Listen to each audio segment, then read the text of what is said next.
जब भी मैं यमुना किनारे जाती हूँ ना तो दिल बैठ जाता है। पता है क्यों? क्योंकि जिस नदी को हमारी सभ्यता में माँ का दर्जा दिया गया है, आज वही नदी झाग, गंदगी और बदबू में पूरी तरह से डूबी पड़ी है। हर पार्टी सरकार में आने से पहले बड़े बड़े दावे करते यमुना की सफाई की, पर इसमें आखिर सच्चाई कितनी है ये आपने खुद ही देखा है। दिल्ली का जो हिस्सा यमुना का सिर्फ 22 किलोमीटर है, वही यमुना रिवर के 80% पोल्यूशन का रीजन बन चुका है। हर दिन करीब 800 मिलियन लीटर यानी कि 8 करोड़ लीटर गंदा पानी सीधा यमुना में डाला जाता है, जिसमें से कि 80% सिर्फ घरों से निकलने वाला सीवेज का पानी है। और अब हालात ये हैं कि दिल्ली छोड़ते वक्त यमुना में ऑक्सीजन सिर्फ 0 रह जाता है, यानी ना ही कोई मछली जिंदा रह सकती है और ना ही कोई जीवन का निशान। मतलब हम अपनी ही माँ को गंदा कर रहे हैं ना, रोज रोज हर रोज। अब सबसे इम्पोर्टेंट क्वेश्चन कि आखिर गंदगी आती कहाँ से है?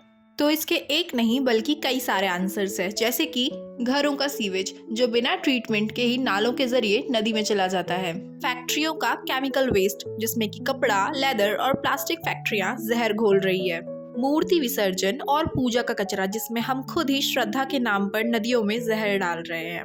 पर हम यहाँ भी नहीं रुकते, क्योंकि एसटीपी यानी कि सीवेज ट्रीटमेंट प्लांट या तो बंद पड़े हैं या फिर उनमें से सिर्फ आधे ही काम कर रहे हैं, वो भी ठीक तरह से नहीं। प्लास्टिक और इनलीगल कंस्ट्रक्शन भी नदी के पोल्यूशन का एक बहुत इंपॉर्टेंट रीजन है, जिसमें कि झोपड़ियाँ, कचरा और कंक्रीट के ढेर भी नदी को पोल्यूट करते हैं। तो दोस्तों, रियलिटी ये है कि यमुना मर नहीं रही है, हम उसे हर रोज थोड़ा थोड़ा करके मार रहे हैं।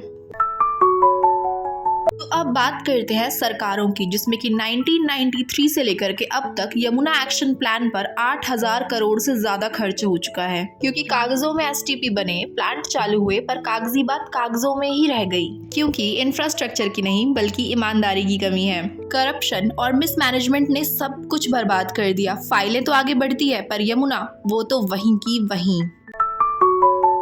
तो चलिए अब ये देखते हैं कि यमुना के लिए सरकारों ने क्या क्या किया है, जिसमें फर्स्ट है यमुना एक्शन प्लान पार्ट 1, जो कि शुरू हुआ था 1993 में जापान से लिए गए लोन के साथ, जिसका लक्ष्य था सीवेज ट्रीटमेंट करना, नालों को जोड़ना और पानी की क्वालिटी सुधारना। लेकिन मॉनिटरिंग 0 थी, प्लांट बने पर चलाए नहीं गए। यमुना एक्शन प्लान का सेकेंड फेज, जो कि 2003 से 2011 के बीच हुआ था, दूसरे फेज में जापान इंटरनेशनल कॉर्पोरेशन एजेंसी ने फंड किया था। इस बार दिल्ली, आगरा और मथुरा को जोड़ा गया था, पर ग्राउंड पर वही हाल, नाले साफ नहीं हुए पर गंदगी और बढ़ गई। रिपोर्ट में साफ लिखा गया था, no visible improvement in river water quality. Yamuna action plan 2013 से लेकर के अभी तक, जिसमें लगभग 1650 करोड़ रुपए का बजट रखा गया था, जिसका लक्ष्य है नालों को एसटीपी से जोड़ना और साथ ही सीवेज सिस्टम अपग्रेड करना। लेकिन आज भी दिल्ली के 23 में से आधे एसटीपी या तो बंद पड़े हैं या फिर अधूरे, कहीं जमीन नहीं और कहीं कॉन्ट्रैक्टर ही भाग गया।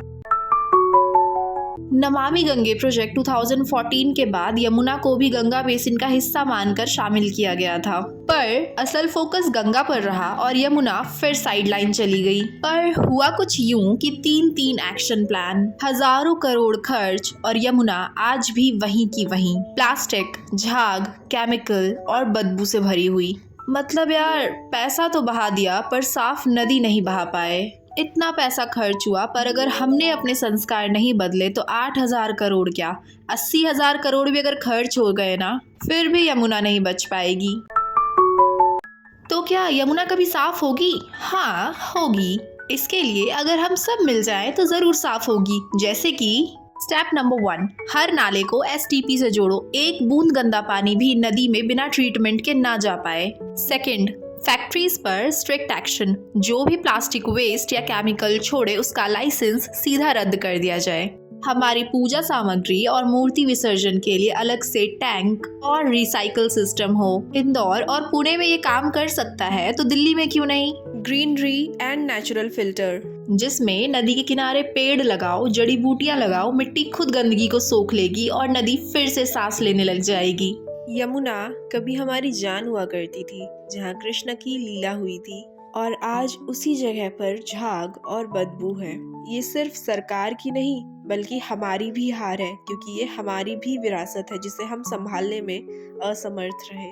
और अगर हमने आज नहीं संभाला तो आने वाली पीढ़ी सिर्फ किताबों में पढ़ेगी कि एक थी यमुना जिसे हमारी पहले वाली पीढ़ी ने बर्बाद कर दिया। तो इसी के साथ आओ एक वादा करें कि अपने घर कॉलोनी से एक भी कचरा यमुना के किनारे नहीं जाने देंगे।